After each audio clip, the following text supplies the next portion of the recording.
I'm trying all these spiritual practices and I'm doing all this meditation, but how is it supposed to work in life?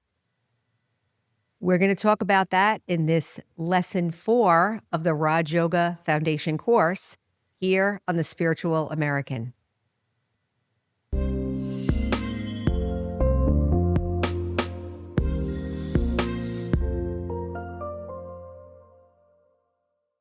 Welcome back, everyone. Thank you for joining us again. This is part 4 of the Raja Yoga Foundation course. Today, we are going to be talking about the 8 powers of the soul. So I'm going to show you a book. I'm going to show you a book that we're going to be using. This isn't a book by another Brahma Kumari named, let me show it. Okay.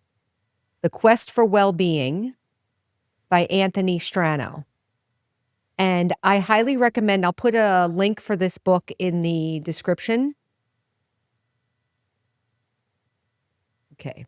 I highly recommend getting this book. I think it's a great way to go through the 8 powers. We're going to go through the 8 powers of the soul today. Of course, there are more than 8 powers, but we're going to go through a process by which all this spiritual knowledge works on the field. I think it's very helpful to understand the way you can use all this information to make the kind of changes that we want to make. So there is 8 powers, and I'm going to put up a picture here, and I'm going to do my best to tell you what the picture is and what we're looking at, because like I said, I'm going by the book because I like how I'm not expressing it exactly the way Anthony did, but I like his pictures and I like the imagery, and that's the imagery we're going to use. Now, the way I like to talk about the 8 powers is the first 5 powers are about saving energy. And what do I mean by that? If I'm angry, I'm losing energy. If I'm thinking too much, I'm losing energy. If I'm not taking care of myself, I'm losing energy. If I'm fighting with people, I'm losing energy. So negative emotions, overthinking, emoting, maybe feeling guilt, feeling anxious, feeling depressed, feeling whatever, those are all loss of energy. Worrying about other people is loss of energy. Reacting to other people is loss of energy. So normally throughout the day, I'm probably losing a lot of energy. So the first 5 powers are about noticing and stopping this energy loss. So the first power is the power of introspection. And you're going to see it on the top there. And you're going to see a picture of a knight and a horse looking in the pond, and they're looking at their reflection. So the first power is the power of introspection. I am not looking outside anymore. I'm turning my attention towards myself now. I'm not going to think about or blame what's going on. I'm going to look at the feelings inside. So for instance, I'm walking at school or at work and I walk past one of my friends or a teacher or something, and they don't say hello to me. So right away, I'm starting to think, or I feel bad, or I feel ignored, or something like that. And maybe I feel a little jealous. Maybe it's a different situation. Maybe somebody got acknowledged and I didn't, and now I feel jealous. And I want to blame them or focus on them or say how they did something wrong.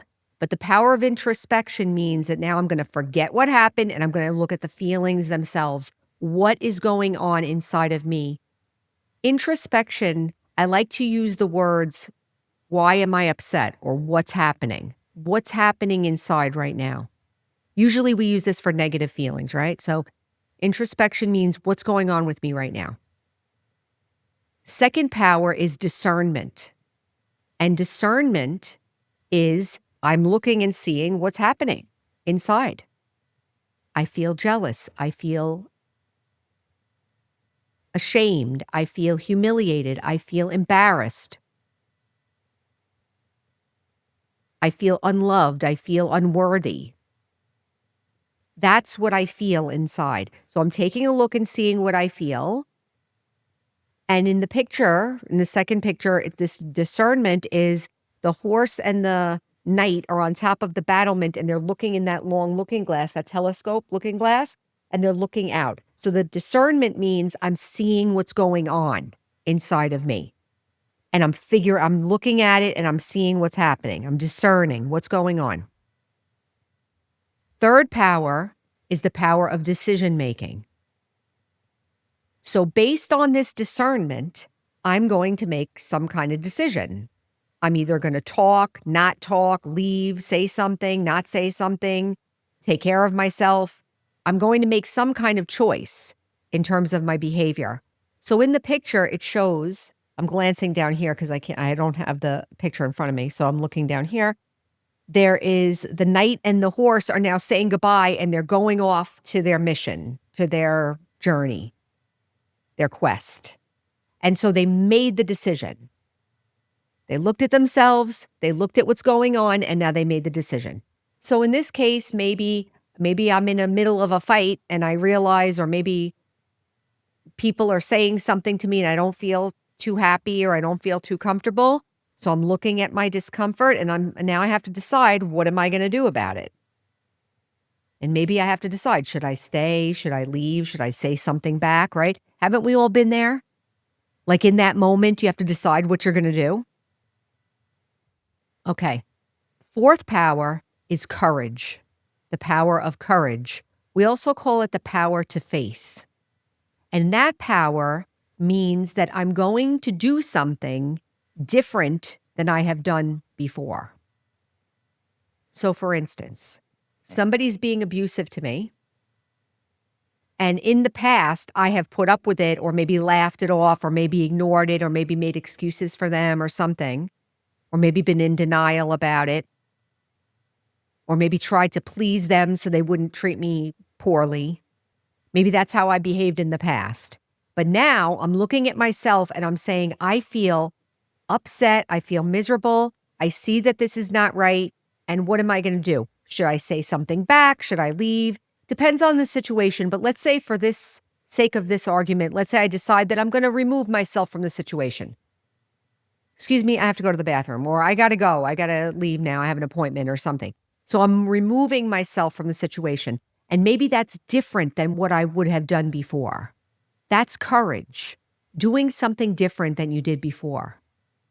And the picture shows the knight and the horse jumping over the fire-breathing dragon. So the dragon is breathing up the fire, and the horse and the knight are jumping over the fire. So what's the fire and what's the dragon? I'm going to say the fire and the dragon are the painful habits and ideas and thoughts and urges that we've had before. So now you're jumping over them, you're doing something different. Next power is the power of letting go. And that power, I think, is a little sneaky and a little bit subtle. So what does that mean? Let's say I'm at work and I have decided that I am not going to say anything anymore. Like I used to complain and I used to get people to get on my side and make other people wrong and so forth. But I've decided that I'm going to take the high road. I'm going to jump over my old behavior and I am not going to do that anymore. So letting go means that once you've made a new choice, don't start taking ego from that choice. Don't start showing off or boasting or bragging about how you're not doing the old thing anymore. So if I stop gossiping about other people, that's great. But then now don't go back to your friends and say, see, I stopped gossiping. I'm so much better than them. Silly, right? But I'm telling you that ego can hook in. If you try to change something, ego can hook in and try to make you take credit for it or make it limited. So I would say in this case, have humility. This is the moment where humility can start. I know where I was before. I know that the way I was behaving before and how much pain it caused me. I just made one step of recovery or one step of something different. I don't have any right to brag about it. I just started to get better. So that's where humility can come in. So in the letting go picture, we see the knight and the horse are bowing to the dragon. And the dragon's like, what are you doing? So what does the bowing mean? The bowing symbolizes humility. I did something different, but I'm not now going to take credit for it. I'm not going to make you wrong. I'm not going to make anybody wrong. This is a big deal. So letting go, that's when you decide, I'm not going to think about this anymore. I'm just going to keep going on this new path with humility. I know where I came from. So those are the first 5 powers: introspection, discernment, decision-making, courage, and letting go. Those 5 powers save our energy. Can you see how if I work on this, I'll begin to notice my feelings, notice what's going on, maybe be able to make different decisions to take care of myself? And then if I don't take ego from it, I'm not losing any more energy. So those are the first 5 powers.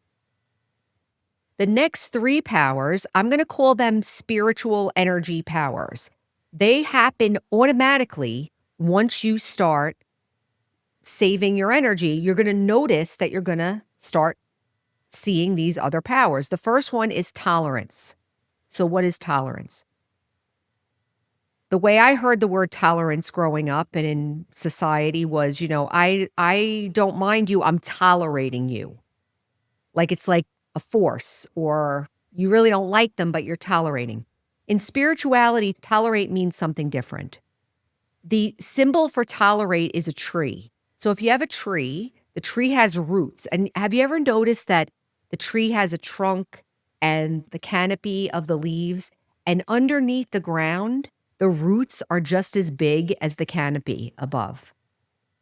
So what does that represent? That represents stability, internal stability. I can tolerate because I know who I am. I'm a soul. My nature is peace. I'm working on myself. I'm aware that others have issues that they're dealing with, but I am stable. I know who I am. So that's the stability. The other thing is a tree gives, right? The tree gives shade, the tree gives fruit, and so forth. So in tolerance, I'm stable. I'm able to be with everybody exactly how they are, so I'm not reacting. And I have an attitude of giving. I wish them well in the moment. I'm not reacting. I actually have a good wish for them. You'll notice with tolerance that it happens one day automatically, like, wow, I didn't react to that person. Or maybe they're acting in a certain way, and not only are you not reacting, but you actually feel love for them, or you feel mercy for them, or you care for them, where before you would have been reacting to the surface behavior. I also learned how to tolerate my own self, that I'm not reacting to my own behavior, that I'm able to be patient with myself and maybe help myself along and have a good wish for my own progress as well. So that's tolerate. And in the picture, tolerate, you see the horse and the knight are actually petting the dragon now. So there's an acceptance and a caring. The next power, so now I'm still saving energy now. Now I'm tolerating, I'm saving more energy, I'm building up more energy. And now we go to the next power, which is accommodate. The power to adjust or accommodate. So what does that look like? Well, now I'm tolerating, but as I'm tolerating and I'm gaining energy, I'm now beginning to notice what other people feel. Like in that example of the clerk that came in and started talking, as soon as I was able to calm down and be quiet, I was able to sense what she was feeling and what she wanted. So power of accommodation means I'm stable, I'm aware of what others' needs are, and I'm able to adjust to help them fulfill their needs or to make the situation run smoothly. So I'm stable, I'm beginning to be aware of others, and I can shift myself easily, mold myself to the situation to make it run smoothly. The picture for accommodation is you see the knights of the round table sitting at the table, and the horse and the dragon are both sitting at the table. So everybody's included. There's a feeling of inclusion. There's a feeling of belonging begins to happen in the power of accommodation. There's no resistance. I'm not resisting. I'm noticing, I'm sensitive, and I'm able to shift in the situation.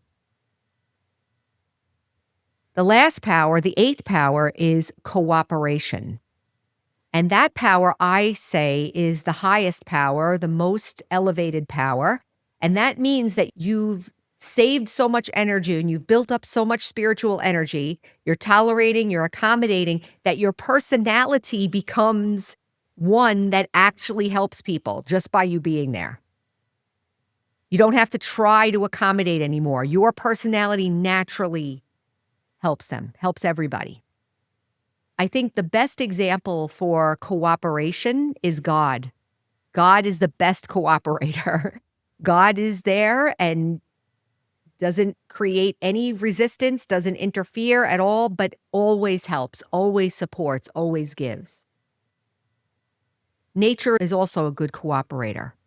Nature always gives, right? So the picture of cooperation, which is my favorite picture, is the dragon is now breathing the fire and the knight and the horse are roasting marshmallows. How wonderful. That's my favorite picture. That the dragon can be themselves and everybody is benefiting from everybody being themselves.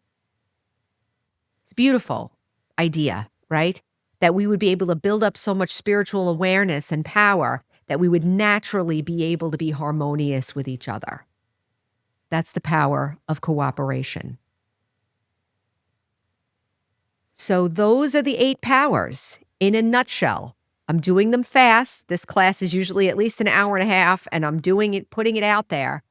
But what I would recommend is listening to it again, maybe taking some notes, but also please look in the description below. The book is going to be there. The book, information about the book will be there, and also links to online classes, the Brahma Kumari's website, find a center near you. You can get in-person classes and learn more about this. This information is absolutely transformational.